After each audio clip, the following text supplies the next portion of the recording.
રાજકારણમાં હરીફ, સંસ્કૃતિમાં ભાઈચારો. કવાંટના ગેરમેળામાં નેતાઓનો સૌહાર્દપૂર્ણ મેલાપ.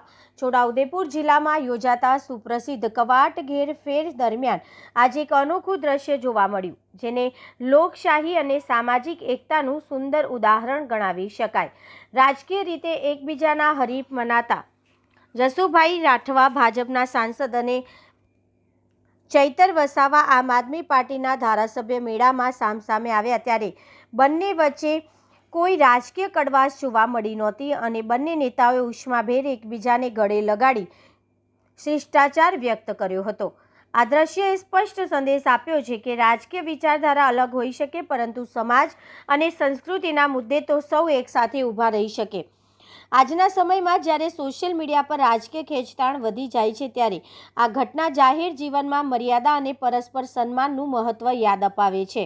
આદિવાસી સંસ્કૃતિના મહાકુંભ સમાન ઘેરના મેળામાં નેતાઓની આ એકતા સામાન્ય જનતામાં પણ ભાઈચારાનો સંદેશ પ્રસરાવ્યો હતો. હોળી અને ધૂળેટીના અવસર પર યોજાતા મેળામાં વેરભાવ ભૂલીને રંગે રમવાનો સંદેશ આજે નેતાઓએ પણ સાર્થક કર્યો હતો.